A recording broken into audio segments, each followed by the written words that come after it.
ได้แสดงธรรมโปรดญาติโยมด้วยความเคารพกราบนิมนต์ครับขอนอบน้อมแด่พระผู้มีพระภาคเจ้าผู้ไกลจากกิเลสเครื่องเศร้ามองทั้งหลายแม้ปรินิพพานนานแล้วพระองค์นั้นด้วยเสียงก้าวขอนอบน้อมแด่พระธรรมซึ่งเป็นคำสั่งสอนที่พระผู้มีพระภาคเจ้าได้ตรัสไว้ดีแล้วขอนอบน้อมแด่พระสงฆ์ผู้ปฏิบัติดีปฏิบัติชอบผู้ปฏิบัติเพื่อละราคะละโทสะละโมหะด้วยเสียงก้าวขอโอกาสอาจารย์นิรุตนะครับแสดงธรรมขอเจริญพรญาติโยมทั้งหลายต่อไปก็มือลงนะเป็นยังไงยาย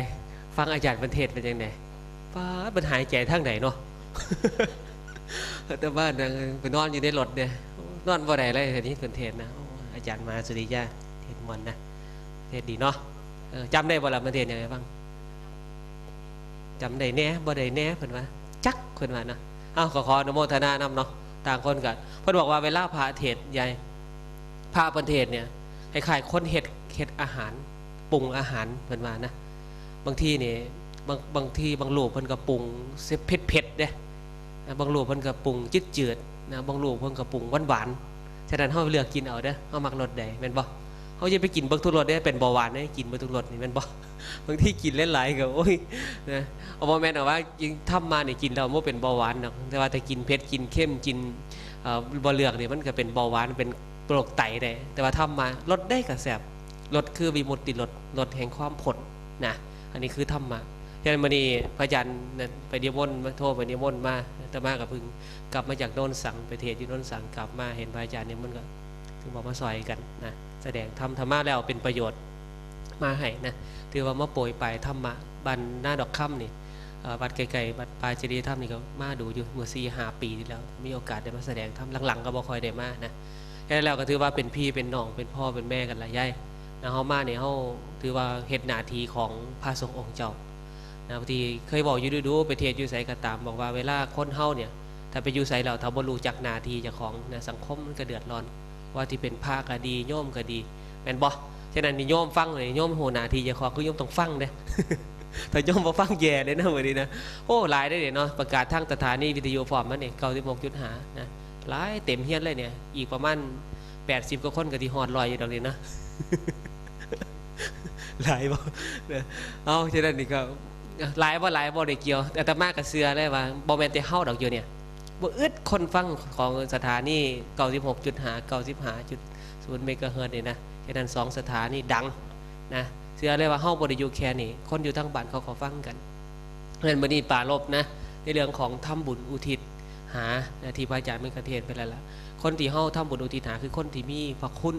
คือคนที่มีความดีเด้แม่นบ่คือคนที่มีความดีจริงๆแล้วเวลาไปเทศนี่ก็เสียวๆดอกใหญ่มหานี่เพิ่นว่าไปเทศสอนผู้นั้นสอนผู้นี้ดีดอกมหานี่นะแม่นบ่อย่าสึกกันแล้วกันเด้อมหานี่นะแม่นบ่ถ้ามหาสึกยามใดระวังไว้ได้ดีมีมหาอยู่รูปนึงนะเพิ่นไปเทศสอนโยมกินเหล้าไม่ดีนะโยมนะดื่มสุราไม่ดีอบายมุขนี่ไม่ดีมื้อใดมื้อนึงน่ะมื้อดีขึ้นดีมหาสึกได้ใหญ่มหาสึกไปเนี่ยหัวล่าน้ำได้กินเหล้าเนี่ยโอ้ยเสียทานเลยเขาเอิ้นเนี่ยบัดมหาเขาเอาหอหีบน้ำหนาเป็นยังไงบัดเนี่ยนะเป็นยังเป็นพระนี่คือเป็นตอนเป็นพระนี่คือสอนดีแท้นะบัดแท้ๆนี่ตอนเป็นพระคือสอนดีแท้ว่าให้กินเหล้าเนี่ยนะบัดเวลาศึกแล้วเนี่ยโอ้ยหัวล่าน้ำเลยมหาแล้วก็แก่ตัวน้ำคุณเด้ระวังไหนผมบอกเว้ยถ้าคอยว่าหามเจ้าคอยสิมีเหล้ากินบ่เพิ่นว่าเดี๋ยวเหล้าสิเบิดก่อนให้แล้วก็ไปไล่เล่าอีกนะไปไล่เล่าอีกนะเช่นนั้นนี่อันตรายขึ้นกันนะเวลามหามาเทศนี่เนาะย่ายเนาะฉะนั้นนี่ก็ต้องระวังกันบางทีเทศสอนหลายเพิ่นบอกว่าเฮานี่เวลาสิสอนเพิ่นตั้งตนไว้จังไดนะตั้งคือเฮ็ดโตให้ดีก็จังมาสอนเขาบางทีสอนไปมันเขาอย่าคล้องเบิดเด้เพิ่นบอกว่าอย่าเป็นพาพัดลมเพิ่นว่ารู้จักบ่พาพัดลมพาพัดลมนี่เป่าผู้อื่นเย็นเจ้าของนี่ฮ้อนนะฉะนั้นนี่ต้องกันระวังขึ้นกันนะมหานี่นะแต่ว่าก็เทศนาทีนะถือว่าประกาศเผยแพร่ศาสนาช่วงที่เฮายังอยู่ในเพจที่เฮาพยายามเฮ็ดไปถือว่าเฮามาโปรยไปนำธรรมะที่ได้เรียนรู้มาที่ได้เรียนรู้ได้ประพฤติปฏิบัตินี่มาบอกมาสอนญาติโยมเพราะว่าโยมเนี่ยส่วนมากแล้วบ่มีเวลาแม่นบ่ใหญ่บ่มีเวลาสิไปเปิดตำราคือพระดอกพระนี่มีเวลาหลายก็มีโอกาสเปิดตำรับตำราอ่านพระไตรปิฎกอ่านหนังสือเนื้อหาเดี๋ยวก็สามารถนำมาบอกให้ญาติโยมพ่อใหญ่แม่ใหญ่เอาฉะนั้นมื้อนี้ปรารภเรื่องของทำบุญ อุทิศหาอาตมาเชื่อได้ว่าคนที่โยมทำบุญอุทิศหามื้อนี้นะบ่ว่าสิเป็นพ่อใหญ่หลอดนะแม่ใหญ่เขียวพ่อใหญ่ขุนชิดพ่อสมจิตนั่งต้อยนายท่องศูนย์นี่นะที่เพิ่นล่วงลับไปนี่หรือว่าญาติทั้งหลายของเฮาอาตมาเชื่ออย่างยิ่งเลยว่าคนเรานี่เป็นคนที่มีพระคุณต่อเฮาแม่นบ่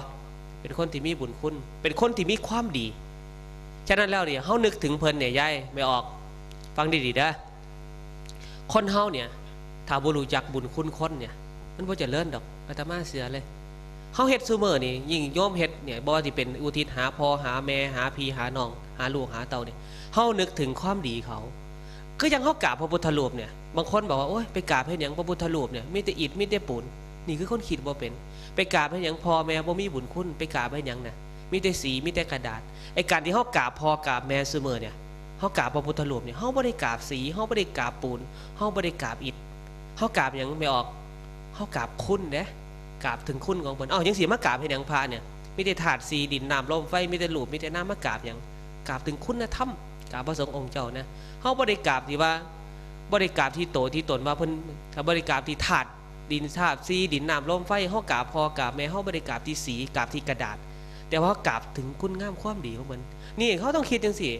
นะฮะคือจังเฮากราบพุทธรูปอยู่วัดเนี่ยพุทธคุณเก่าอิติปิโสภควารังสมานะเป็นผู้ไกลจากกิเลสเป็นผู้ตรัสรู้ชอบได้โดยพระองค์เองเฮากราบถึงคุณของเพิ่น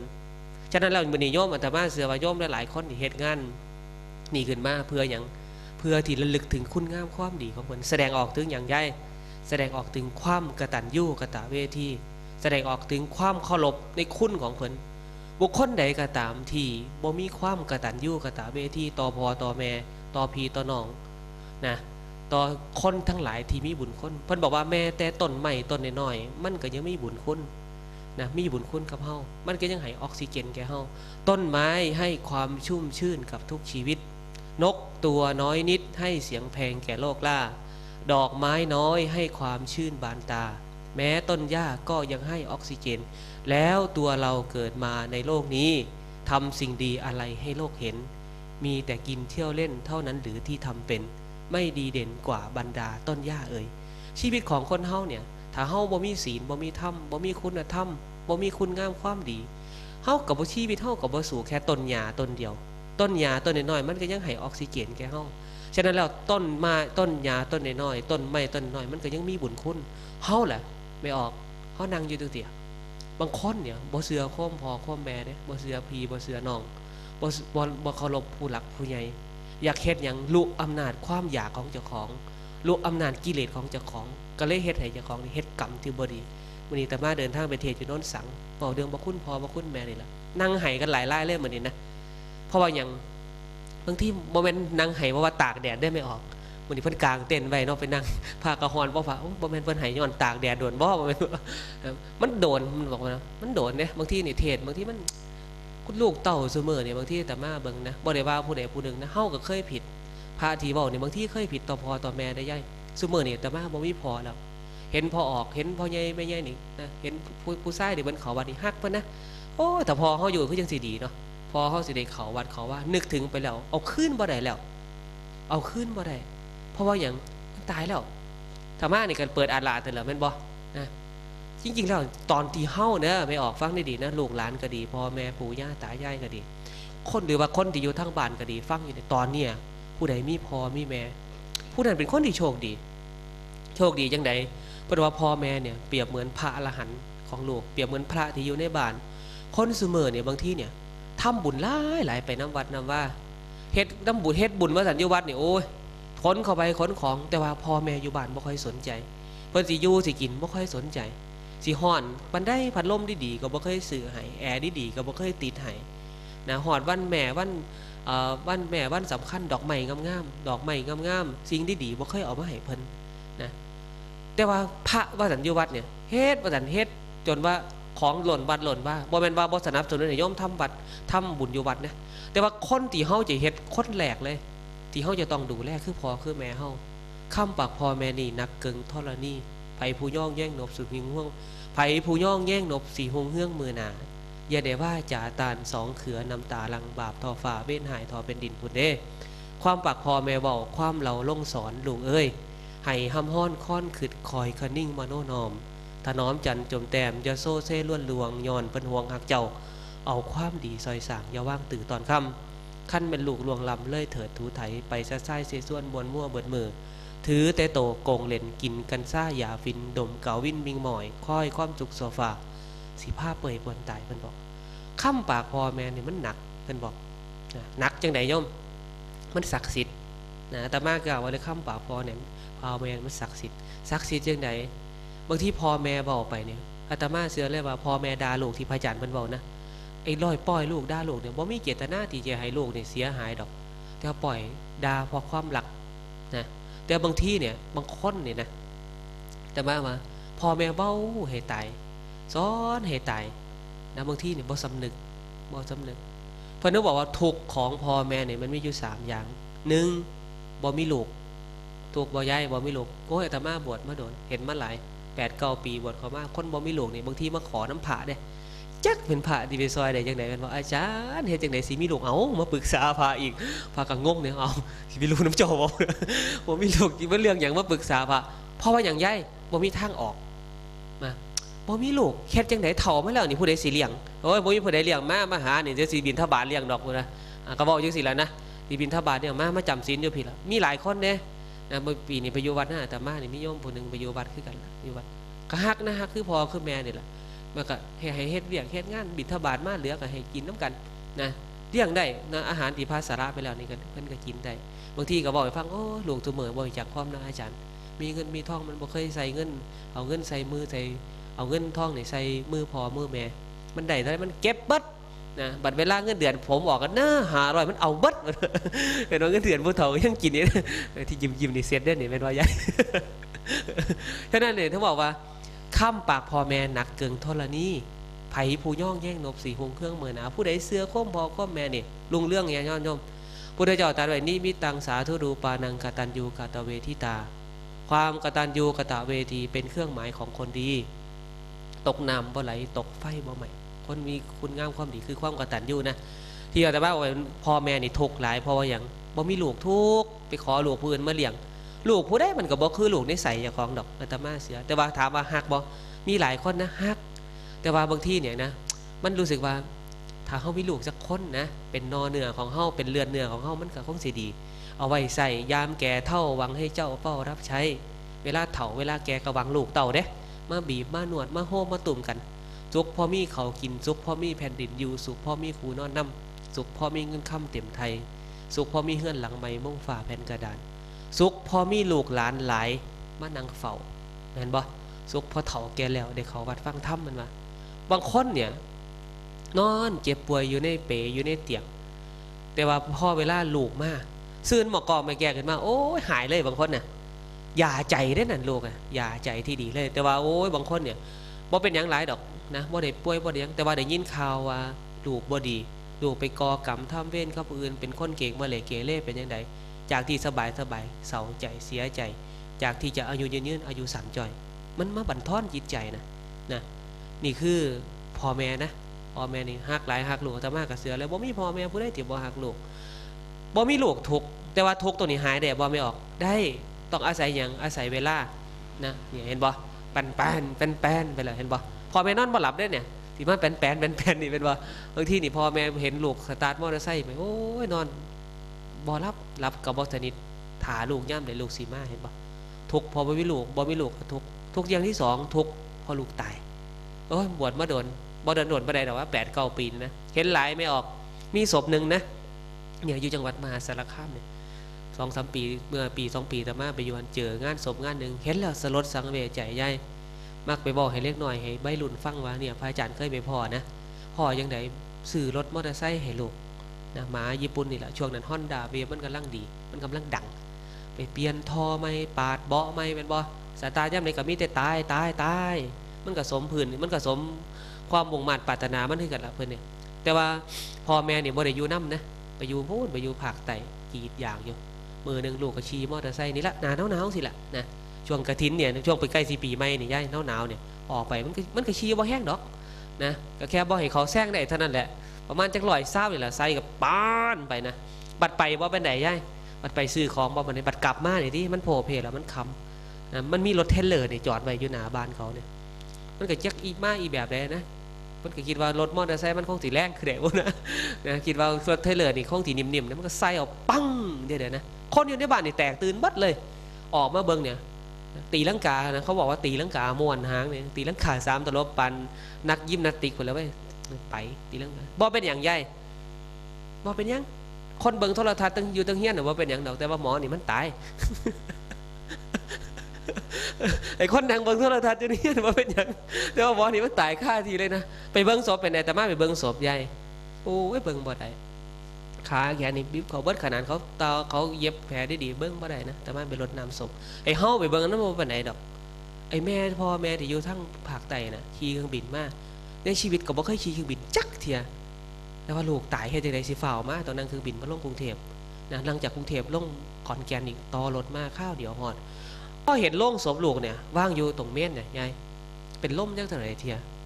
เห็นแล้วน้ำตาไหลเลยเหมือนนั้นป๊าดความถูกพ่อแม่เนาะแต่ละคนนี่บังเด้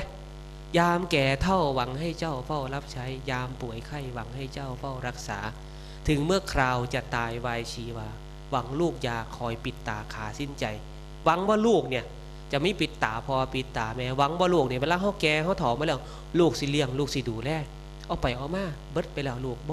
มีลูกให้ดูบ่มีลูกแล้วนะลูกตายแล้วผู้ใดสิมาเบิ่งน่ะใจเสียเลยเด้อาตมาก็ได้แต่เทศน์ให้ฟังแต่เทศน์แต่ว่าอาตมาก็เสียแล้วว่าเฮาไปเทศน์แค่ครึ่งชั่วโมง30นาที40นาทีเขาว่าในคลายความสุขได้ดอกมันก็ต้องอาศัยเวลาอีกนะก็ต้องอาศัยเวลามากเยียวยารักษาแผลใจแต่ว่าได้ข่าวว่าซุมื้อนี้ก็พอจะทำใจได้แล้วนะดีขึ้นแต่ว่าทุกยังสุดท้ายที่มันจนตายเลยก็คืออย่างแรกบ่มีลูกแม่นบ่อย่างที่2ลูกตายอย่างที่3ทุกพ่อลูกซัวทุกพ่อลูกซัวนี่บางคนนี่มีลูกเนี่ยนะมีเป็น10คน20คนบางคนบอกว่าเลี้ยงลูกมา10คน20คนเลี้ยงได้เบิดผู้เฒ่าพ่อแม่เฮาเนี่ยรุ่นแม่ใหญ่นางยงสินะรุ่นแม่ใหญ่รุ่นตารุ่นย่านี่เลี้ยงได้เบิดกดหัวใหม่ไงหัวต่อดากบ่ได้จำแป้นเพิ่นว่าโอ้ยจะเป็นเฮ็ดยังแต่ละมื้อละเว้นเนี่ยบ่เคยได้นั่งบ่เคยได้อยู่บ่เคยได้เศร้าบดให้เบิดหน้าปูบักแตงปูบักเขือปูบักพริกสู้ย่างแม่นบ่อีหยังที่ว่าจะหาอยู่หากินเลี้ยงลูกบางคนเลี้ยงลูกเป็นครูเป็นตำรวจเป็นหมอใดเป็นเจ้าเป็นนายใดแต่ว่าพ่อแม่จบหยังจบแค่ป.3 จบแค่ป.4 พ่อแม่เฮ็ดได้แต่ว่าลูก10คน20คนบางคนเลี้ยงพ่อเลี้ยงแม่บ่ได้นะลูก10คน20คนเลี้ยงพ่อเลี้ยงแม่บ่ได้มันเกิดหยังขึ้นไม่ออกเกิดหยังขึ้นเพราะว่าคนเสมอนี่บ่รู้จักหน้าที่เจ้าของยิ่งซ้ำไล่พอใหญ่แม่ใหญ่จบป.1 ป.2 ป.3 ป.4 เลี้ยงลูกมาอยากจะให้ลูกดีลูกกลับเป็นลูกซัวสัมมาเลเทเมาเก่งมาเลเกเรด่าพ่อด่าแม่บ่สนใจพ่อบ่สนใจแม่บ่ฟังความพ่อบ่ฟังความแม่พ่อแม่จากที่เลี้ยงมาบางคนเนี่ยหักลูกโอ้อาตมาเชื่อเลยที่เห็นมาบ่เคยมีพ่อแม่ผู้ใดดอกที่ว่ารักลูกเจ้าของแม้แต่ขนาดคนที่เอาลูกเจ้าของไปถิ่มอาตมาก็เชื่อว่าเขาก็หักลูกเขาแต่เพราะว่าขาดสติสัมปชัญญะขาดสติอย่างยิ่งที่เอาลูกไปถิ่มแต่ว่าถามว่าเขาหักบ่เขาก็หักแต่บางที่โดยเหตุผลบางอย่างนะบัดที่นี่แล้วเนี่ยเมื่อลูกซัวทุกพ่อลูกซัวเกิดยังขึ้นง่ายเวลานึกถึงลูกบางคนเนี่ยนะบางคนนี่เฮ็ดโตคือยังฆาตกรนะเป็นฆาตกรโดยไม่รู้ตัวเวลาอาตมาอบรมเด็กหน่อยอาตมาสิบอกคำนี้ดูยิ่งเป็นเด็กหน่อยมัธยมนะพ่อแม่ให้เงินไปโรงเรียน10 บาท20 บาทไปให้เงินเป็น100เอาเงินของพ่อของแม่ไปละลายลงกับขวดเหล้าเอาไปละลายลงกับยาบ้าเอาไปเสพซุมื้อนี่ยาบ้านี่เม็ดละ300 400พ่อแม่นี่บางคนยายตัดอ้อยมื้อละ200 300ลูกขอเทียเดียวเบิดเลยลูกขอเทียเดียวเบิดเอาไปสูบปื๊ดเดียวเบิดเลย300 400ระวังจะเป็นลูกฆาตกรโดยบ่รู้ตัวที่ซ้ำไล่เป็นลูกฆาตกรแบบไหนบ่เลี้ยงใจพ่อบ่เลี้ยงใจแม่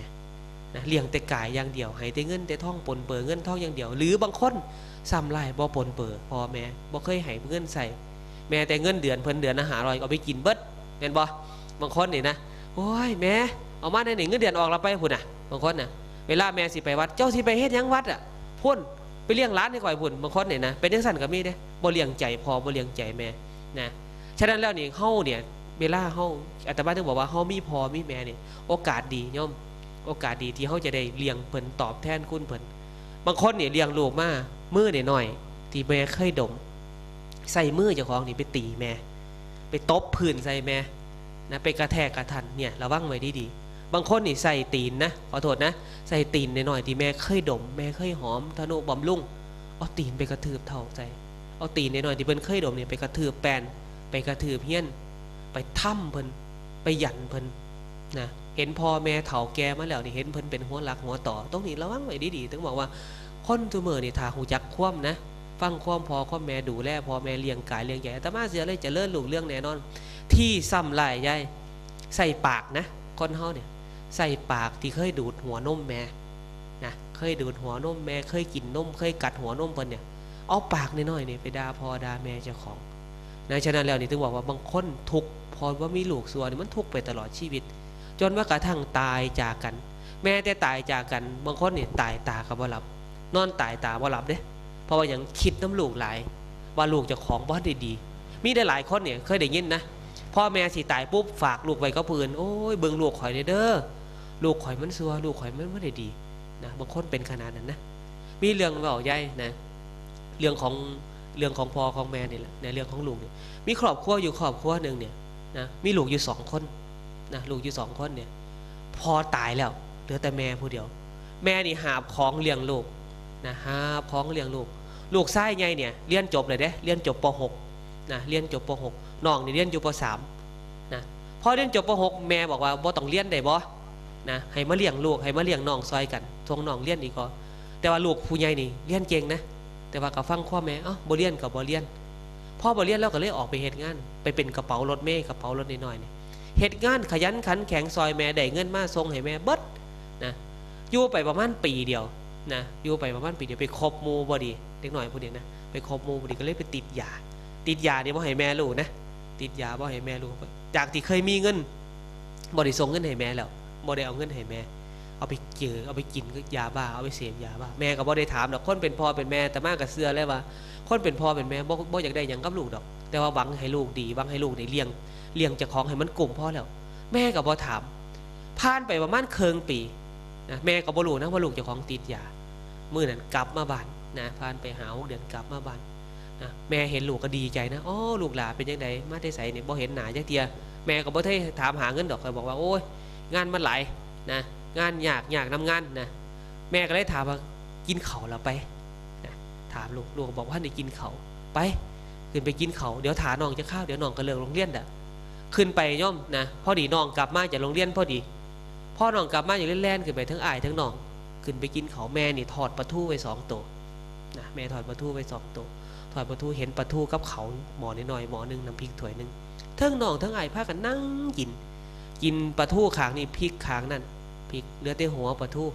กับขี่ปลาทูกับกางปลาทูนี่ไว้ในถ้วยเอาไปใส่ตู้ไว้คือเก่ากับเขาก้นหม้อนะเขาก้นหม้อเอาไปไว้น้ำพริกก็เหลือหน่อยๆแล้วนะบัดที่นี่พอกินแล้วอิ่มแล้วเด้มาในความเป็นลูกอิ่มแล้วสิไปไสล่ะลงจากเฮียนมาน้องก็ไปเล่นพ่อน้องอ้ายนี่ก็ลงจากเฮียนแม่ก็ถามสิไปไสเขาบอกว่าสิไปหาหมู่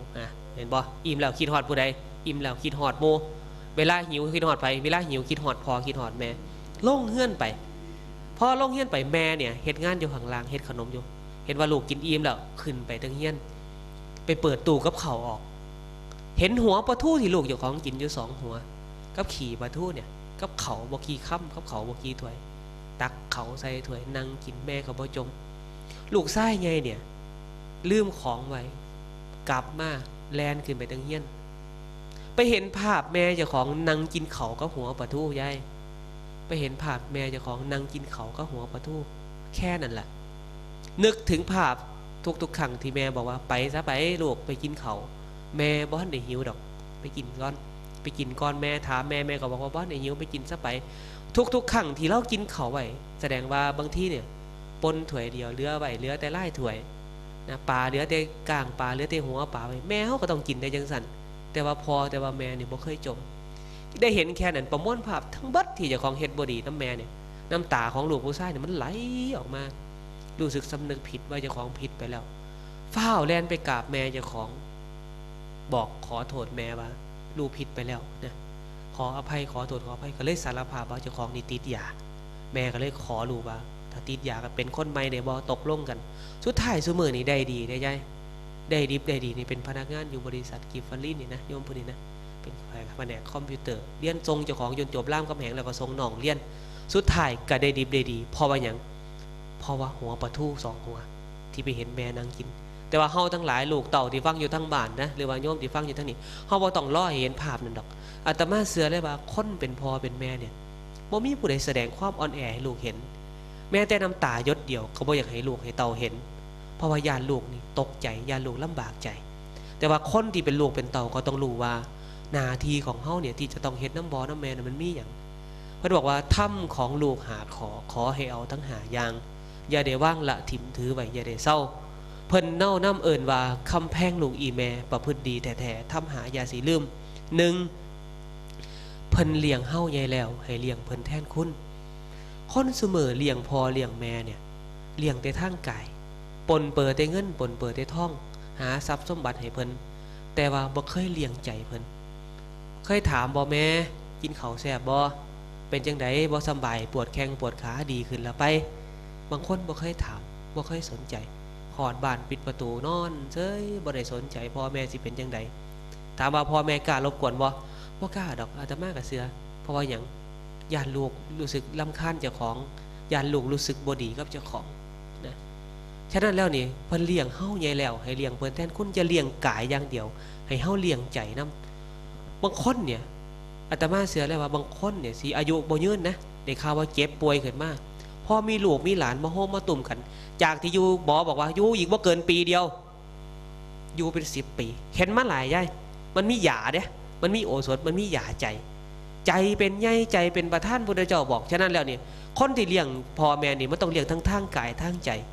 แม้กระทั่งเพิ่นนึกบอกว่าเอาพ่อบางนางไหวบาสายแม่นางไหวบาขวาให้เพิ่นขี่เพิ่นเหี่ยวป้อนเขาป้อนน้ำเป็น100 ปีก็บ่ตอบแทนบุญคุณเพิ่นเบิดขนาดนั้นเด้พ่อแม่เนี่ยเฮ็ดจังไดล่ะ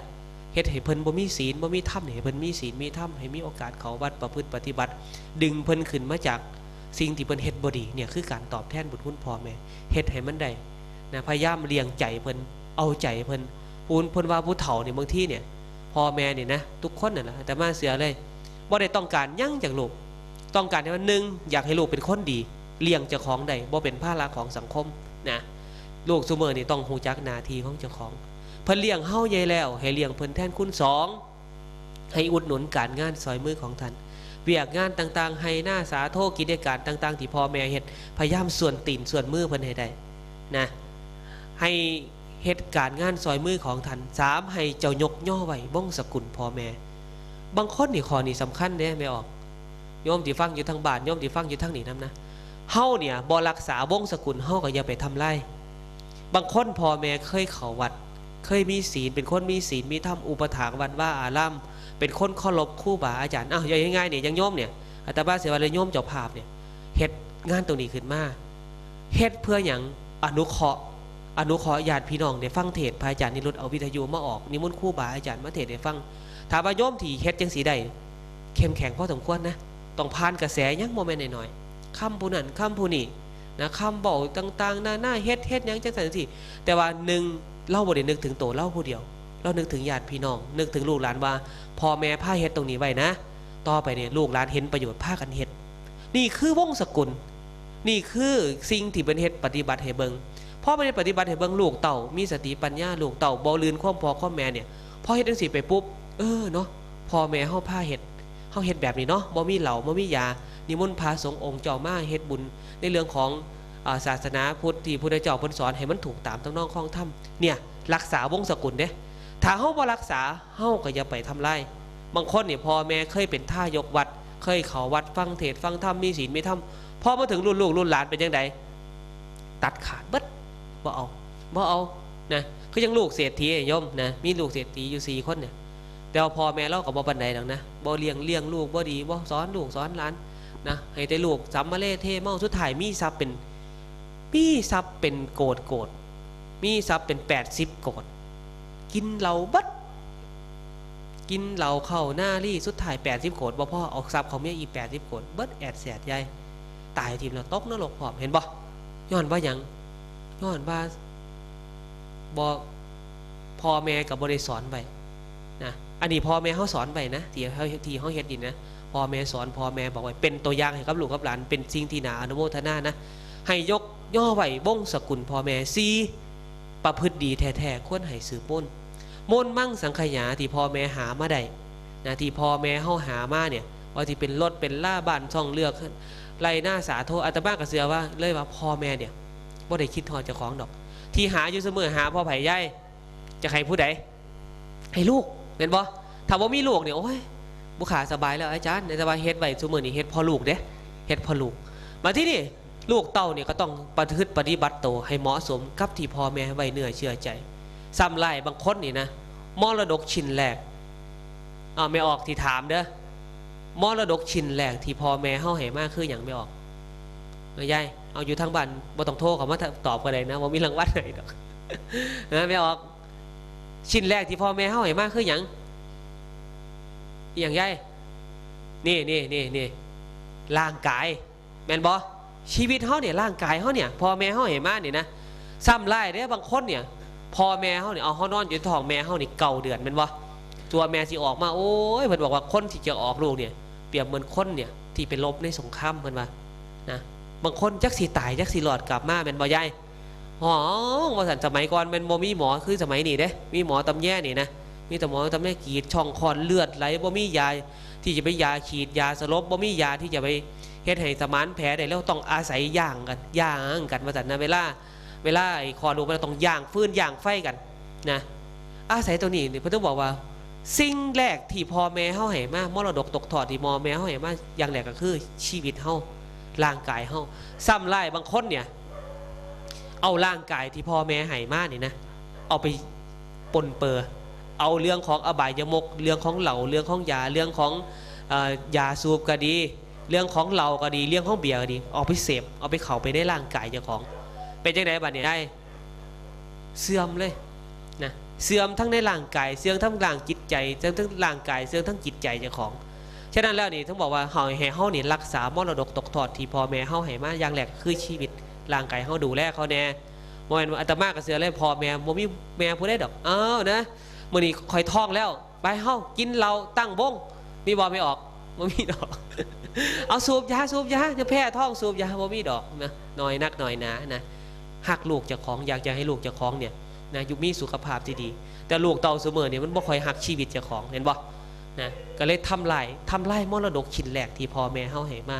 และที่สำคัญเนี่ยเฮาต้องประพฤติโตเด้ประพฤติโตให้สมควรกับที่จะได้รับมรดกตกทอดนะประพฤติโตสมควรที่จะได้รับมรดกตกทอดที่พ่อแม่เฮาหามาได้พ่อแม่บางคนเนี่ยหาเงินหาทองมาพ่อมาถึงรุ่นลูกว่าสิเอาให้ลูกดูแลเอาไล่หน้าสาโทเอารถลากก็ดีบ้านช่องก็ดีให้ลูกแต่ว่าบางคนบ่กล้าให้เพราะว่าลูกนี่ประพฤติโตบ่ดีบ่เหมาะสมบ่สมควรที่จะได้รับมรดกตกทอดนะอันนี้เพิ่นเวลาเพิ่นตายนอนตายตาบ่หลับได้บางคนเนี่ยบ่แม่นกินเอ็มร้อยหลายได้ไม่ออกโอ้กินเอ็มร้อยกินกาแฟหลายตายตาบ่หลับบ่แม่นเด้คิดหลายห่วงหลายคิดหลายห่วงหลายนอนมีความรู้สึกเนี่ยบางคนนี่ถึงขนาดว่าต้องฝากฟังผู้อื่นไว้นะใหญ่เพิ่นเป็นจังซั่นเด้อพ่อแม่เฮานี่นะอย่างสุดท้ายแม่นนี้ไม่ออกขอทุหานะกิ่งแก้วคองไซข้อนี่นะย่ามเพิ่นเจ็บป่วยไข้ให้เฝ้าฟังรักษากับให้ทำบุญหาบัดเพิ่นมรณะแล้วเวลาเพิ่นเจ็บเวลาเพิ่นป่วยดูแลเพิ่นโรงพยาบาลใดดียุกยาอันใดดีพาเพิ่นไปหาหมอดูแลเพิ่นแล้วเวลาเพิ่นตายล่ะเฮ็ดจังไดเวลาเพิ่นตายนี่ล่ะเนี่ยเฮาทำบุญหาเนี่ยกับให้ทำบุญหาบัดเพิ่นมรณะแล้วอันนี้เป็นถ้ำแก้วประจำใจลูกมิงอันนี้เป็นกิ่งแก้วแนวของใส่ข้อฉะนั้นโยมอาตมาเสือเลยว่าคนเฮาเนี่ยเกิดมาแล้วเนี่ยโยมสิใส่สอยเส้นบักใหญ่ๆใส่ท่องบัก10 บาท20 บาทปนเปื้อเจ้าของเอาไปแต่งโตเสื้อผ้าอาภรณ์งามๆเนี่ยเฮาก็บ่ได้ถือว่างามคนเฮามันงามนี่งามข้างนอกบ่พอมันต้องงามเข้าไปในจิตใจบางคนเนี่ยอาตมาเห็นหลายๆคนแต่งโตนี่โอ้ยไปวัดไปว่ายิ่งเป็นเจ้าใหญ่นายโตแต่งโตอวดกันไปวัดไปว่าแต่ว่าเป็นคนบ่มีศีลบ่มีธรรมมันก็บ่งามคนเฮามันต้องงามหรือมันต้องออกงามออกมาจากใจนะอาตมาเสียโยมพ่อใหญ่แม่ใหญ่นี่จบป.3 ป.4เนี่ยตาสีตาสาเนี่ยถึงเฮาจะเป็นคนเนี่ยบ้านนอกคอกหน้าผิวอาจจะดำอาจจะกลานแต่ว่าใจเฮาเนี่ยนะใจพ่อใหญ่แม่ใหญ่เนี่ยมันสูงเด้สิมานั่งยืนเสียได้บ่แม่นของไง บางคนเนี่ยเป็นคนตะนีเป็นคนขี้เหนียวย้ายที่ท่านแต่ละเทียหยิบแบ่ง20ออกมาจากกระตาหมากเนี่ยโอ้ยทัวที่หยิบได้คนว่าสันถามว่ามีหลายบ่มีบ่ถึง100ดอกบางคนเนี่ยบางคนบ่ถึง50 บาทแม่นบ่ย้ายจกบ่ได้ดูถูกเนี่ยเห็นได้หลายคนเนี่ยจกออกมาโอ้ยจากท่านน้ำเพิ่นอาจารย์นิรุตนี่ค่าไฟมันแพงซอยเล็กน้อยนะ20 บาทใจผู้ไหนย้ายใจมันยิ่งใหญ่นะนี่ถือว่าสละบ่เป็นสละได้ง่ายๆนะผิดกับบางคนเนี่ยไม่ออกมีเป็นแสนมีเป็นล้านท่านเท่าใดมีเป็นหมื่นล้านเป็นพันล้านให้เทียละพันแต่ว่าไอ้พันของเพิ่นเนี่ยถ้ามันเทียบกับ20ของเฮาเนี่ยมันคนละเรื่องเลยนะมันคนละเรื่องก็ผู้เจ้าเนี่ยไม่ออกบ่แม่นว่าอุ้ยเห็นแบ่งพันเพิ่นโอ้ยเพิ่นท่านหลายเนาะถามว่าเขามีเท่าใดล่ะเขามีเป็นหมื่นเป็นแสนแต่ว่าเขาท่านได้แค่พันเดียวแต่เฮามีอยู่50 บาทเนี่ยเขาท่านได้ถึง20อ่ะมันสุดยอดกว่ากันเนี่ยถึงบอกว่าไอ้ท่านเนี่ยมันจะมีอานุภาพมีอานิสงส์หลายมันอยู่ที่ใจที่มันจะกล้าสละนะบ่แม่นว่าเฮาท่าน20เฮาสิได้หน่อยกว่าคนที่ท่านพันบ่แม่นมันต้องอยู่ที่ใจมันต้องเบิ่งที่เจตนาเฮานำมันต้องเบิ่งว่าวัตถุเฮานี่มีขนาดใดฉะนั้นแล้วโยมทำบุญเนี่ยอาตมาต้องบอกว่าโยมบ่ต้องคิดว่าโอ้ยต้องพันนะเฮาต้องท่านเป็นพันเฮาจังสิประคับประคองท่านเฮาต้องท่านได้หลายเฮาจังสิรักษาใจเฮาบ่แม่นยิ่งเฮามีน้อยๆนั่นล่ะยิ่งย้ายบ่มีกับเขากับป่าไปเก็บผักมาแม่นบ่เก็บผักกำนึงตำแก้วค่อยที่ตำได้ใส่ใจประคองโอ้ยบุขามีแค่นี้แหละนะให้ไปด้วยเจตนาที่บริสุทธิ์ให้เพื่อที่จะอนุเคราะห์เพิ่นนั่นใจที่มันให้เนี่ยมันยิ่งใหญ่ถึงบอกว่าคนเฮาเกิดมานั้นมันบ่ได้วัดกันที่ว่าผู้นั้นร่ำรวยผู้นี้มีเงินมีทองผู้นี้เป็นเจ้าใหญ่นายโตผู้นั้นสิประเสริฐสิปิดอบายได้มันบ่เสมอไปดอกนะมันบ่ได้วัดกันที่ว่าเฮาจากจนเฮายากจนคนแค้นเฮาสิไปนรกอย่างเดียวมันบ่ได้วัดกันตรงนี้มันวัดกันที่ไสนี่เด้อใจแต่ละคนวัดกันที่จิตใจคนรวยๆเขาอาจจะบ่มีความละอายบ่มีความเกรงกลัวต่อบาปแต่ว่าก็บ่แน่คนรวยๆที่เขาใจบุญก็มีหลายนะคนจนๆอาจจะเป็นคนใจบาปก็มีหลายคนจนๆอาจจะเป็นคนที่ละชั่วกลัวบาปก็มีหลายฉะนั้นแล้วคนเฮานี่ให้มันงามถึงบอกว่าให้มันงามเข้าไปในจิตในใจอย่างงามแต่ภายนอกอย่างเดียวบางคนแต่งโตแข่งกันสอยว่าซั่นเส้นบางใหญ่นึง10 บาทไปวัดถ้าบ่มีสอยคอต้องคำข่อยบ่อยากไปวัดเป็นว่าอยากอายคนเอ้ยไปคิดจังซั่นนี่บ่ได้ไปวัดจักเทื่อได้ใหญ่ฉะนั้นเดี๋ยวเฮางามฝากไว้เด้อเฮางามเฮาอย่างงามแต่ข้างนอกให้เขางามเข้าไปข้างในสิ่งหนึ่งที่มันจะงามที่สุดในใจเฮาก็คือความกตัญญูกตเวทีผู้ใดมีแล้วเห็นมาหลายโยมในพระไตรปิฎกเพิ่นก็บอกไว้หลายนะคนที่มีความปุเพมันบอกว่านะกตัญญูกตเวทีนี่นะก็คือว่าบุคคลที่รู้จักบุญคุณของคนอื่นนะคือคนเฮาเนี่ยต้องรู้จักว่าผู้ใดทำความดีหรือว่าเลี้ยงเฮาไว้ก่อนเนี่ยเฮาต้องรู้ว่าผู้ใดมีบุญคุณต่อเฮาอย่างเช่นพ่อแม่พี่น้องญาติพี่น้องเฮาต้องตอบแทนเขาที่สำคัญเฮาก็ต้องรู้คุณเพิ่นค่อยดูแลเพิ่นค่อยตอบแทนบุญคุณเพิ่นในสมัยครั้งพุทธกาลพุทธเจ้าตัดเรื่องนี่ยายตัดเรื่อง เรื่องของพญาช้างตัวหนึ่งนะในมาตุโปสกะชาดก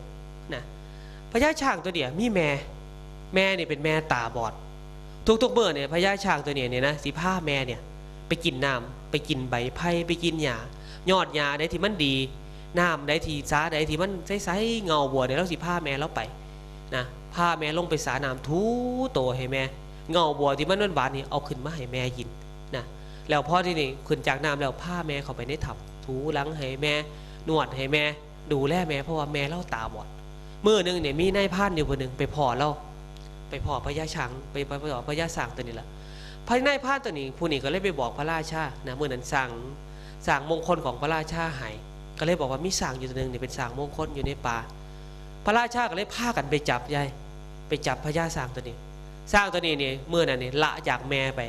พระราชาเนี่ยเอานาเอาหญ้าเอาน้ำเอาอาหารให้กินแล้วก็บ่กินแล้วก็ก้าวได้ถึงคุณของแม่โอ้ยแม่เฮานี่ตอนนี้ตาบอดอยู่ในถ้ำตัวเดียวผู้ใดสิเลี้ยงผู้ใดสิเกียผู้ใดสิดูแลผู้ใดสิเอาน้ำเอาไหนให้กินเงาบัวดีๆอาหารดีๆผู้ใดสิเลี้ยงเนาะแล้วก็บ่ยอมกินหญ้าพระราชาก็เลยได้ยิน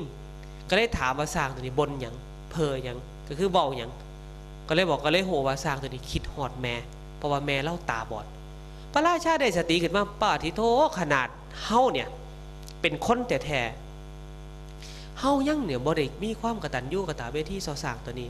สร้างตัวนี้เนี่ยเป็นสร้างที่เป็นสัตว์เดรัจฉานยังรู้จักบุญคุณของพ่อของแม่สุดท้ายนี่นะโยมนะเอาสร้างตัวนี้กลับไปหาแม่เจ้าของนะไปหาแม่ก็ลูกพ่อกันดีใจพระราชาก็เลยเอาสร้าง2ตัวนี้มาเลี้ยงอยู่ในวังนะได้ดิบได้ดีเพราะว่าอย่างเพราะว่าความกตัญญูเนี่ยเพราะว่าความกตัญญูลูกคุณต่อคุณพ่อคุณแม่ฉะนั้นแล้วนี่อีกเรื่องหนึ่งย่ายในพระไตรปิฎกนี่นะมีพระภิกษุอยู่รูปหนึ่งเพิ่นเนี่ยเป็นลูกของเศรษฐีนะเป็นลูกของเศรษฐีเราอยากบวชได้พระรูปเนี่ยอยากบวชหลายแต่ว่าพ่อแม่นี่บ่ยอมให้บวชมีลูกชายอยู่ผู้เดียวอยากบวชแต่ว่าพ่อแม่บ่ให้บวชพ่อบ่ให้บวชเฮ็ดจังไดบัดเนี่ยบ่ยอมให้ลูกบวชลูกเนี่ยก็เลยก็เลยรู้สึกว่าบ่ได้นะบ่ยอมเพราะว่าหยังถ้าบ่ได้บวชเนี่ยมันปฏิบัติธรรมบ่ได้นะก็เลยอดข้าวยอมอดเข่าอยู่7 มื้อบ่ยอมกินเข่าถ้าพ่อแม่บ่ให้บวชตายมื้อนี่แหละแล้วว่านะพ่อแม่ก็เลยคิดว่าเอ้าถ้าลูกเฮาบ่บวชลูกเฮาต้องตายแน่ๆนะก็เลยให้ลูกชายไปบวชพอลูกชายไปบวชนี่ยายไปอยู่ปฏิบัติธรรมอยู่ในป่า12 ปีบ่ได้หยังบ่ได้เกิดนิมิตบ่ได้เกิดสมาธิหยังจักอย่างก็เลยคิดว่าตายแล้วเฮานี่นะเฮาป่าพ่อป่าแม่เฮามาบวชตั้ง12 ปีเฮาเนี่ยบ่ได้มีคุณธรรมหยังจักอย่างก็เลยสิสึกไม่ออกก็เลยสิสึกเมื่อนั้นที่เดินทางไปขอพระพุทธเจ้าก็เลยไปพ่อพระภิกษุรูปหนึ่งก็เลยถามมาตระกูลเศรษฐีอยู่ในหมู่บ้านยังอยู่บ่ภิกษุรูปนั้นก็เลยว่าโอ้อย่าเว้าถึงนะตระกูลเศรษฐีตอนนี้เนี่ยล่มจมแล้วนะตั้งแต่ลูกชายเราไปบวชเนี่ยเราได้ข่าวว่าลูกชายเราตายที่จริงแล้วพระที่ตายเนี่ยบ่แม่นลูกชายเรานะแต่ว่าซื้อคือกันแต่ข่าวว่าลูกชายเจ้าของตายเสียใจเราเจ้าของทรัพย์สมบัติก็เบิดถูกเขาโกงถูกน้ำถูกไฟพัดไปสูญเสียทรัพย์ตอนนี้กลายเป็นคนขอท่านถือกระเบื้องในมือเนี่ยไปขอท่านเขาได้ยินข่าวจังสัญญาเกิดความตลดจังเบกใจป้าเฮานี่คือขี้ลายแท้มาบวชตั้ง12 ปีแต่ว่าพ่อแม่เฮากับพ่อเฮามาบวชพ่อแม่เฮาก็ทุกข์กันยากจนลงไปเลยเอ้าเมาอยู่แล้วตอนนี้สิไปศึกแล้วสิไปศึกพ่อยางไปตั้งใจว่าสิไปศึกแล้วก็เลยผ่านวัดเชตวันเนี่ยทางนึงสิไปบ้านอีกทางนึงสิไปกุฏิพุทธเจ้าก็เลยคิดว่าเจ้าในเฮาสิศึกเนี่ยไปหาพุทธเจ้าก่อนไปขอฝอพุทธเจ้าก่อนพอไปขอฝอพุทธเจ้าเนี่ยพุทธเจ้าเพิ่นฮู้ว่าเพิ่นนี่อยากศึกก็เลยพุทธเจ้าก็เลยแสดงธรรมให้ฟังนี่แหละเรื่องมาตุโปสกชาดกเทธรรมะบอกของเราโยมฟังในเรื่องของพญาสร้างนี่แหละที่เลี้ยงแม่เนี่ยก็เรียกว่าภิกษุเธอเป็นภิกษุเนี่ยเธอก็เลี้ยงพ่อเลี้ยงแม่ได้นะเธอสามารถเลี้ยงพ่อเลี้ยงแม่ได้นะภิกษุรูปนี้ก็เลยดีใจเอ้านะบ่ศึกดีกว่าเว้ยก็เลยเฮ็ดจังได๋ล่ะก็เลยสิไปยามพ่อยามแม่เจ้าของนะยามพ่อยามแม่เจ้าของไปโยมไปบิณฑบาตซะก่อนย่ามมื้อเช้าบิณฑบาตได้อาหารมาบ่กี่อย่างย่างเข้าไปอยู่ในบ้านจำได้ว่าบ้านเฮาอยู่หลังใดย่างไปก็เลยไปเห็น2 ตายายเนี่ยนั่งอยู่ฝาบ้านของผู้อื่นมือถือกระเบื้องจากที่เคยนุ่งผ้าดีๆมีผ้าแท้อาภรณ์ดีๆมีอาหารดีๆมีบ้านช่องดีๆไปอยู่บ้านของผู้อื่นก็เลยจำพ่อแม่เจ้าของได้นะแต่ว่าพ่อแม่เห็นลูกนี่จำลูกบ่ได้นะจำลูกบ่ได้ก็เลยบอกพระคุณเจ้านิมนต์ไปข้างหน้านิมนต์ไปข้างหน้าก็บอกว่าเจริญพรเด้อโยมพ่อโยมแม่อาตมานี่แหละพ่อเห็นตอนนั้นพ่อได้ยินนี่จำเสียงลูกได้ให้ใส่กันโอ้ยลูกเต่าลูกเฮาตัวนี้นะดีใจก็เลยบอกให้พ่อแม่ว่าโยมพ่อโยมแม่บ่ต้องห่วงลูกมาแล้วเดี๋ยวลูกสิบิณฑบาตเลี้ยงแล้วก็เลยบิณฑบาตเลี้ยงลูกเราเลี้ยงแม่เราเลี้ยงพ่อเลี้ยงแม่เราพ่อบิณฑบาตเลี้ยงพ่อเลี้ยงแม่เพิ่นบอกว่าบางมื้อไม่ออกบางมื้อก็ได้สมัยก่อนบิณฑบาตยากนะมื้อใดได้หน่อยให้พ่อแม่เบิดมื้อใดได้หลายแล้วก็ยังได้ฉันได้ครบได้ฉันแต่ว่าก็ฉันบ่ค่อยอิ่มดอกจอยลงเลี้ยงพ่อเลี้ยงแม่เพราะว่า3 ปากนะ3 ปากคนนะตัวสิให้บิณฑบาตได้สมัยก่อนอินเดียนี่บ่แม่นบิณฑบาตง่ายๆนะบัดที่นี่มีบางมื้อบ่ได้อาหารมาก็ต้องอดพ่อแม่ก็อดลูกก็อดเรื่องเนี่ยได้ข่าวไปถึงพระพุทธเจ้าได้ข่าวไปถึงพระพากันโจทย์เพิ่นว่าภิกษุอีหยังไปเลี้ยงคฤหัสถ์ในไม่ได้จริงๆแล้วนี่ภิกษุเนี่ยนะไม่ออกภิกษุเนี่ยพระเนี่ยเพิ่นบิณฑบาตเนี่ยเพิ่นได้บิณฑบาตมาอาหารที่มันตกอยู่ในบาตรเพิ่นปุ๊บเนี่ยเอาให้พ่อให้แม่กินได้เลยแต่ว่าถ้าไปให้ผู้อื่นที่บ่แม่นพ่อบ่แม่นแม่เนี่ยบ่ได้นะไปเลี้ยงคฤหัสถ์เนี่ยบ่ได้นะต้องเบิ่งดีๆว่าผู้นั้นเป็นผู้ใดนะต้องเพิ่นบอกว่าอย่าทำศรัทธาของไทยศรัทธาของญาติโยมนี่ให้ตกไปเพราะว่าเฮาไปบิณฑบาตเลี้ยงผู้อื่นแต่ว่าถ้าเป็นพ่อเป็นแม่นี่เลี้ยงได้เลยบ่มีปัญหาบ่มีพิษเรื่องก็ไปถึงโหพุทธเจ้าก็เลยอยากจะประกาศคุณงามความดีของภิกษุรูปนี้ ก็เลยเอิ้นภิกษุรูปนี้มาให้คนทั้งหลายเอิ้นมาบอกว่าภิกษุคนที่เธอเลี้ยงเนี่ยเป็นผู้ใดพระภิกษุรูปนี้ก็เลยบอกว่าโยมที่บุขาเลี้ยงก็คือพ่อคือแม่พระพุทธเจ้าเป่งสาธุการให้สาธุสาธุสาธุดีแล้วดีแล้วเธอทำดีแล้วสมัยก่อนชาติก่อนเฮาเนี่ยเฮาก็เคยเลี้ยงพ่อเลี้ยงแม่กันพระพุทธเจ้าก็เลยตัดเรื่องของพระเจ้า10 ชาตินี่ย้ายให้ฟังเรื่องของสุวรรณสามนี่นะเดี๋ยวมื้อนี้บอกข่าวๆนะเวลาเหลือนิดนึงนะเรื่องของสุวรรณสามพระโพธิสัตว์เฮาพุทธเจ้าเฮาเนี่ยเคยเสวยชาตินะก็เคยเป็นสุวรรณสามก็คือเป็นลูกของดาบท2 ตนมีฤาษี2 ตนนี่ผัวเมียนี่นะไปบวชอยู่น้ำกันแต่เพิ่นบ่ได้เสพกันเด้ท้าวสักกะนี่รู้ว่า2 สามีภรรยานี่ดาบทกับดาบทผู้หญิงกับดาบสินีดาบทผู้ชายกับดาบสินีผู้หญิงเนี่ย2 ผัวเมียนี่ไปอยู่ในป่าเนี่ยต่อไป2 คนนี่สิตาบอดนะสิตาบอดก็เลยได้รู้ว่าจังได๋นี่2 คนตาบอดสิบอกให้2 คนนี่มีลูกก็เลยว่าท่าน2 คนถ้าบ่มีลูกนี่ลำบากนะฉะนั้นแล้วท่าน2 คนต้องมีลูก2 ดาบทนี่ก็เลยบอกว่าโอ้ยสิไปมีเด็กจังได๋เฮาเนี่ยขนาดอยู่ห้องเลื่อนน้ำกันเฮาก็ยังบ่ได้นอนน้ำกันบ่ได้เสพกันสิยิงมาบวชเป็นนักบวชแล้วสิมาเสพกันได้จังไดท้าวสักกะก็เลยบ่ยากถ้ามื้อใดนางตาไปสินี้นี่นะนักบวชผู้หญิงนี่เมียเจ้าเนี่ยมีระดูขึ้นมาให้เอานิ้วนี่ลูบท้องเอามือลูบนี่ท้องเดี๋ยวเจ้าก็มีลูกพ่อถึงเมียเนี่ยไม่ออกผู้หญิงเนี่ยมีระดูปุ๊บมีประจำเดือนปุ๊บลูบท้องนะก็เลยตั้งคันไม่ออกดีบ่ไม่ออกดีเนาะรูปทองเลยรูปทองก็ซื้อกระทองเนาะอัศจรรย์นะอัศจรรย์ใจกุมกินปลาหมึกใหญ่นะปลาซิวไรเสือบแขนนี้ไปเลยยื้อนี่ไปซนอยู่ลืมหินเนี่ยอัศจรรย์ใจได้คนมีบุญใหญ่พอต้องนอนน้ำกันก็มีลูกนะบัดนี้นี่พ่อคลอดลูกออกมาเป็นยังไงยายโอ้ยผิวพรรณคือทองคำเป็นลูกเป็นคนดีเขาก็เลยเพิ่นก็เลยตั้งชื่อให้ว่าสุวรรณสามนะตั้งชื่อให้สุวรรณสามมื้อนึงพ่อแม่ตอนลูกสุวรรณสามกำลังไปเล็กหน่อยพ่อแม่นี่ยังไปหาอาหารอยู่นะไปหาผลไม้หลากไม้มื้อนึงฝนมันตกแห้งเข้าไปอยู่จอมปลวกยายเข้าไปจอมปลวกงูเห่าเนี่ยเวลาฝนมันตกนี่ชำระเหงื่อออกเหงื่อเนี่ยมันเป็นไหลเขาตาเขาปากงูเห่ามันก็พ่นพิษใส่2 ดาบท2 ตัวนี้ก็เลยตาบอดหาทางกลับมาพ่อลูกไส้สุวรรณสามตามหาไปพ่อแม่อยู่ในป่าเห็นพ่อแม่ตาบอดเทิงไห้เทิงหัวพ่อแม่ก็ถามว่าเป็นอย่างคือไห้เป็นอย่างคือหัวที่ไห้นี่ลิโตนว่าพ่อแม่ตาบอดที่หัวนี่เพราะว่าลูกสิได้เลี้ยงพ่อเลี้ยงแม่แล้วเห็นบ่นี่คือลูกดีนะบางคนเนี่ย มันสิคิดจังสิว่าเฮ้ยลูกเขานี่ใหญ่เฮ้ยมันสิหัวลอยอย่างเดียวแล้วเป็นบ่หรือว่ามันสิไห้อย่างเดียวบ่รู้นะเอ้ยนะฉะนั้นแล้วนี่ดูว่าใน3แล้วเป็นคนดีนะเอาพ่อเอาแม่ไว้เฮ็ดจังไดบัดนี้อยู่ในกุฏิเดี๋ยวนะพ่อแม่ตาบอดแล้วเลี้ยงยากเนี่ยขึงเสียกไม่ออกขึงเสียกทางจงกรมอยู่หม้องนี้ทางไปห้องน้ำอยู่หม้องนี้ทางไปกุฏิอยู่หม้องนี้เวลาพ่อแม่ยางขึงเสียกจับเสือกไปมื้อนึงเราไปตักน้ำสุวรรณสามเนี่ยถูกพระราชาสื่อถึงสิว่าพระเจ้าปีละยักษ์ยิงเอาพระเจ้าปีละยักษ์ไปล่าสัตว์ยิงใส่ปุ๊บนอนลงก่อนที่น้องลงนี่คิดหอดพอหอดแม่ผู้ใดมายิงเฮาพระเจ้าปีละยักษ์ยิงนะยิงปุ๊บแล้วนอนหล่มลงบัดเวลาสีนอนลงนี่หันหัวไปทางหม่องพ่อหม่องแม่อยู่ค่อยๆนอนลงนะพระเจ้าปีละยักษ์เขาไปถามเอ้านึกว่าเป็นเทวดาแท้ๆเป็นคนตัวเนี่ยเพิ่นก็เลยถามมายิงผู้ขายเฮ็ดหยังพระเจ้าปีละยักษ์ก็ขอโทษขออภัยสุดท้ายสุวรรณสามสลบลงก็ลอง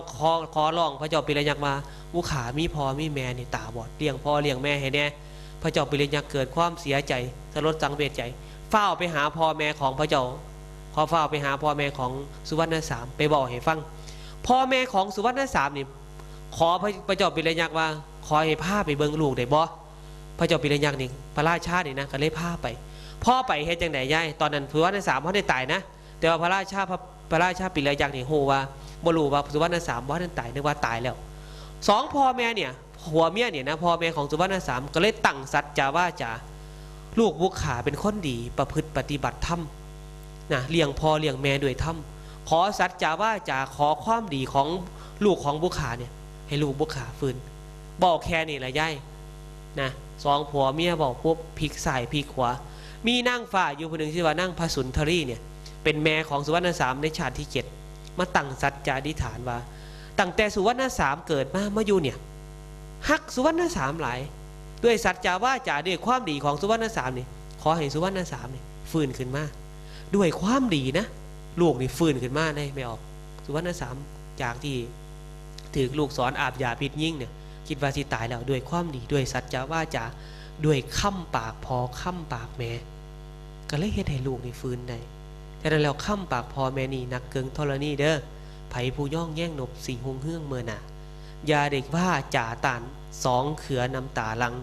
บาปทอฟ้าเว้นหายทอแผ่นดินพุ่นเด้เฮาทั้งหลายเนี่ยมีพ่อมีแม่ฟังความเพิ่นเว้าหยังฟังจักน้อยนะอาตมาเสือเลยว่าสิ่งที่เพิ่นพาเฮ็ดสิ่งที่เพิ่นพาทำสิ่งที่เพิ่นพาปฏิบัติอาตมาเสือว่าพ่อแม่เฮายิ่งมีศีลมีธรรมเพิ่นบ่พาเฮาไปในทางที่บ่ดีดอกบ่มีพ่อแม่ผู้ใดสิอยากให้ลูกเจ้าของเป็นคนชั่วบ่มีพ่อแม่ผู้ใดที่อยากให้ลูกเจ้าของเนี่ยถูกผู้อื่นว่าลูกเฮานี่มันชั่วตาหน้าว่าลูกเจ้านี่มันเป็นคนบ่ดีลูกเจ้ามันบ่มีศีลบ่มีธรรมบ่มีพ่อแม่ผู้ใดอยากเห็นลูกเป็นจังซั่นแต่ว่าถ้าเฮาอยากจะเลื่อนแต่เฮาอยากจะเลื่อนลงเรื่องอยู่ในศีลอยู่ในธรรมอยู่ในโลกนี้มีความบันเทิงในโลกนี้มีความบันเทิงในโลกหน้าคนที่เฮาจะต้องเฮ็ดให้ดีที่สุดตอนนี้ก็คือพ่อคือแม่เฮาถ้าเพิ่นยังมีชีวิตอยู่ถ้าเพิ่นยังมีชีวิตอยู่เฮาต้องเลี้ยงกายเลี้ยงใจเพิ่นดูแลเพิ่นเลี้ยงปนเปื้อเพิ่นทางกายทางใจพยายามอุ้มชูจิตใจให้เพิ่นมีอาหารใจคนเฮามีแต่อาหารกายอย่างเดียวบ่ได้ต้องเลี้ยงใจเพิ่นนำต้องมีอาหารใจนำนะฉะนั้นแล้วเนี่ยผู้ใดก็ตามที่เลี้ยงพ่อเลี้ยงแม่ดูแลพ่อดูแลแม่อาตมาก็เชื่อเลยว่าพุทธเจ้าบอกไว้นะโยมนะบ่มีผู้ใดดอกเลี้ยงพ่อเลี้ยงแม่แล้วสิตกอับนะในพระไตรปิฎกบ่มีที่เพิ่นแสดงเพิ่นบอกว่ามาตาปิตุอุปัฏฐานังเอตัมมังคารมุตตมังการบำรุงมารดาบิดาเป็นมงคลอันสูงสุดนะลูกเต้าเฮาแฟนสามีเฮาเนี่ยก็มาที่หลังหมู่เฮาก็มาที่หลังพวกเพื่อนพ้องทั้งหลายก็มาที่หลังคนที่ต้องมาก่อนก็คือพ่อคือแม่นะคนแรกที่เฮาจะต้องนึกถึงก็คือพ่อคือแม่ทำบุญกับพระบ่ต้องไปทำบุญหลายอาตมาบ่ต้องไปทุ่มเทถึงขนาดว่าเบิดเนื้อเบิดโตบ่ต้องถึงขนาดว่าทำบุญจนลืมพ่อลืมแม่ถ้าเฮาทำบุญก็พอกับแม่แล้วอาตมาเสือได้ปะเดี๋ยวเฮาก็ไปทำบุญอยู่วัดใดฉะนั้นเนี่ยเอาครอบครัวเฮาซะก่อนเอาครอบครัวเอาสถาบันครอบครัวเอาพ่อเอาแม่เอาพี่เอาน้องเฮานะโลกซุมื้อนี่มันเปลี่ยนเวียนไปเพิ่นถึงบอกอัศจรรย์ใจกุ้งกินปลาหมึกใหญ่ป่าซิ่วไหลสวบแขนนี้ไปซนอยู่ลืมหินอัศจรรย์ใจอัศจรรย์ใส่แขอัศจรรย์ใจแขหางเย้าๆสั่งมาในห้องนั่งบัดกระต่ายหางกอมๆสั่งมาในนางห้องอัศจรรย์ใจโกข้าวสารอยู่ในโอย่อข้อตอดไก่ไม่ไผ่อยู่ก่อย่อข้อตอดสางปลายย่างอยู่หิงสะย่านเต็นคูแมวเสียใจแถหัวไปบวชหนูซิ่งตาสวดเป็นแม่ออกคำหงเขาใส่เพ่นมันกับตาลปัดที่อาตมาบอกไปตั้งต้นว่ากับตาลปัดเพราะว่าอย่างคนบรู้จักหน้าที่เจ้าของพระสงฆ์องค์เจ้าบ่เฮ็ดหน้าที่เจ้าของอาตมาเชื่อว่าแถวเฮานี่โชคดีเที่ยวดีจังได๋ยายแถวอาตมาอยู่นะหน้าวังนี่นะเจ้าไปโหลดไปย่างไปทุกเกือบทุกเฮียนอาจารย์นิรุตนี่ดังคนเปิดสถานีวิทยุนี่นะมีแต่สถานีพระอาจารย์เดี๋ยวก็เสียงตีสามพระอาจารย์มหาลำพันธ์ตีห้าพระอาจารย์นิรุต4 ทุ่มพระอาจารย์นิรุตหาโมง6 บ้าง6 โมงแรกของหลวงพ่อวัดวารีสารมีแต่96.5เมื่อกี้ที่ผ่านมาเนี่ยพระอาจารย์ไปซอยงานกฐินคนนี่เต็มวัดย่ายไปยังอยากจะเห็นพระอาจารย์อยากจะเห็นว่าอาจารย์จัด96.5สดๆเป็นจังใดไปเบิ่งกันอยู่วัดตะมาที่ตะมาจัดงานกฐินนี่นะคนไปบ่แม่นน้อยๆบ้านนั่นบ้านนี่ไปเพราะว่าได้ยินชื่อเสียงกิตติศัพท์ครูบาอาจารย์แต่ว่าบ้านเฮาเป็นจังไดไม่ออกนะบ้านเฮานี่อย่าให้มันขี้ลายกว่าบ้านอื่นเด้อไปเบิ่งเด้อแถวหน้าบ้างหน้ากลางแถวหนองบัวลำพูศรีบุญเรื่องเนี่ยพระอาจารย์บ้านเฮาเนี่ยบ่ธรรมดานะดังระดับดังระดับประเทศฉะนั้นแล้วเนี่ยเฮามีครูบาอาจารย์ที่ดีมีครูบาอาจารย์ที่ค่อยบอกที่ค่อยสอนเพิ่นรู้หน้าที่ของเพิ่นพระสงฆ์องค์เจ้ารู้หน้าที่อาตมาถึงบอกว่าโอ้ยบ้านเฮานี่โชคดีบ่ต้องไปหาฟังไก่ขี่รถไปได้ฟังแล้วฮอดวัดเห็นหน้าถ้าอาตมาอยากเห็นอาตมาต้องพาโยมนั่งรถมา2 ชั่วโมงเนี่ยมากราบเพิ่นน่ะพวกเจ้าขี่รถไป15 นาทีบ่ถึง10 นาทีพวกเจ้าบ่ไปอยากให้ย้ายบ้านอื่นนะจะบอกให้นะฉะนั้นเนี่ยต้องเฝ้าเนี่ยถึงบอกว่าพระอาจารย์ไปทางอาตมานี่นะที่ไปเทศบ้านหน้าสมหวังบ้านไทยนิยมบ้านย่อมหน้ากลางบัดสีชมพูเดี๋ยวอาตมาไปค่อนหมื่นฝ่าม้อดินไปฟังเทศฟังธรรมกันแต่ว่าบ้านเฮาเป็นจังได๋ไม่ออกอย่าให้มันขี้ลายนะมีครูบาอาจารย์อยู่นี่นะฉะนั้นแล้วเนี่ยเฮามีครูบาอาจารย์ที่ดีที่เพิ่นรู้หน้าที่ในการเฮ็ดหน้าที่ของเพิ่นเนี่ยอย่าให้มันน้อยหน้าเอาถ้าว่าพระคุยนะ เดี๋ยวจัดงานอยู่หน้าวังนี่ร้องไปเบิ้งอาตมากับเสือเลยว่าบรรยากาศเนี่ยสุดยอดใหญ่นี่เงียบตั้งใจฟังพระอาจารย์ครูบาอาจารย์ไปเทศซอยกันมื้อนั้นไปเทศนี่มื้อวันที่26 27นี่นะสอดแจงนี่โยมบ่ถอยเลยไม่ออกฟังจนสอดแจงเพิ่นว่าอาจารย์คือหน่อยแท้เพิ่นว่าโอ้ยพระสิตายแล้วบ่ได้รับบ่ได้นอน4คืน5คืนนะฉะนั้นเด้อยายถึงบอกไว้ว่าเฮามีครูบาอาจารย์ที่เพิ่นตั้งใจเฮ็ดงานตรงเนี้ยเฮาซอยกันเนี่ยเดี๋ยวเร็วนี่นะปัจจุบันอาตมากับภาวนาครูบาอาจารย์ไว้ว่าถ้ามีหยังอื่นใส่ได้เด้อพระอาจารย์นะวัดที่อาตมาอยู่บ่มีเงินบ่มีทองหลายดอกแต่ว่ามีกำลังนะมีกำลังก็คือชาวบ้านซอยกันขวัญขวายเฮ็ดนั่นเฮ็ดนี่มีหยังสิได้มาซอยแน่นอนล่ะพระอาจารย์ก็ไปซอยจนแจ้งจนตัวลุงจนเฮ็ดงานประสบผลสำเร็จกันนะฉะนั้นแล้วเฮาอยู่ไกลเพิ่นดูแลซอยกันอาตมาคุยกับพระอาจารย์ดูอาจารย์เลิกบ่ได้นะฐานนี้ไปอยู่นี่เลิกนี่เสร็จนะชาวบ้านทางผมอยู่เนี่ยว่ามีทีเพิงเนี่ยนะเปิดขึ้นมาเมื่อนั้นตอนนั้นน่ะในพรรษาฝ่าพาห่อนถึงไปบ่ได้ห่อนเท้าสักกะเด้ห่อนอาตมาเนี่ยพระอาจารย์นี่รุดไปใส่ห่วยข่อยสิรู้น้ำพันบ่ อาจารย์แต่ทางนี้อาจารย์เป็นอย่างโอ้ยฟ้าผ่าเบิดเท่าไรอาจารย์โอ้ยหลายแสน แสนหนึ่งที่จะได้แสนเลยแสนสาหัส ฉะนั้นเด้อไม่ออกฝากไว้นะเฮาซอยกันดูแลครูบาอาจารย์ดูแลวัดว่าอารามนะน้ำเพิงเลือเสือเพิงปลาหักกันไหวคือจังไห้หักแตกให้เจ้าแพ่งกันแห้งคือจะแพ่งให้เจ้าแพ่งกันแห้งคือจังแตกแพ่งขากยาได้แพร่แตกหม่างคือน้ำถือข้าวเหนียวเขามีครูบาอาจารย์อยู่วัดว่าอารามแล้วซอยเพิ่นซอยใดๆนะอาตมามีอย่างที่มาซอยนะซอยเพิ่นกับเขาซอยได้หนีหมายถึงซอยอย่างตอบแทนเด้เป็นหนีพระพุทธเจ้าเป็นหนีบุญคุณของพระพุทธศาสนามีเขากินเสมอนี่เพราะว่าอย่างหนีได้ไม่ออกย้อนบ่ห่มผ้าเหลืองเนี่ยย้อนบ่หัวหล่นๆเด้นะถึงได้มีเขากินเสมอบ่ได้ว่าจะของเก่งนะฉะนั้นแล้วนี่เฮาต้องซอยกันรักษาเด้อที่สำคัญฝากไว้มื้อนี้ก็คือให้รู้หน้าที่ของเจ้าของพระสงฆ์องค์เจ้ารู้หน้าที่ของพระสงฆ์ครูบาอาจารย์รู้หน้าที่ครูบาอาจารย์พ่อแม่รู้หน้าที่ของพ่อแม่ลูกเต้ารู้หน้าที่ของลูกเต้าสังคมเฮามีความสุขถ้าทุกคนเฮ็ดหน้าที่ของเจ้าของฉะนั้นแล้วเนี่ยมื้อนี้มาฝากธรรมะไว้ก็คือการรู้จักหน้าที่เมื่อทุกคนรู้จักหน้าที่ของเจ้าของโลกเฮามันบ่เดือดร้อนดอกนะน้ำมันก็บ่ท่วมขนาดนี้ดอกแม่นบ่ ฉะนั้นก็ฝากไว้เอาก็ขออนุโมทนานำกับในบุญกุศลที่ญาติโยมทั้งหลายนะในบุญกุศลที่ครูบาอาจารย์ขออนุโมทนากับอาจารย์ที่ได้นิมนต์มาแสดงธรรมในมื้อนี้นะก็ขอความสุขความเจริญทั้งหลายทั้งปวงนะที่ครูบาอาจารย์เฮาก็ดีหรือว่าญาติโยมก็ดีได้ร่วมกันเฮ็ดร่วมกับประพฤติปฏิบัติมานะขอบุญกุศลทั้งหลายเหล่านี้ตามนุนทรงให้ญาติโยมที่เพิ่นล่วงลับไปนั่นก็คือตั้งแต่พ่อใหญ่รอดวิเศษทรัพย์แม่ใหญ่เขียววิเศษทรัพย์พ่อขุนชิดวรนาม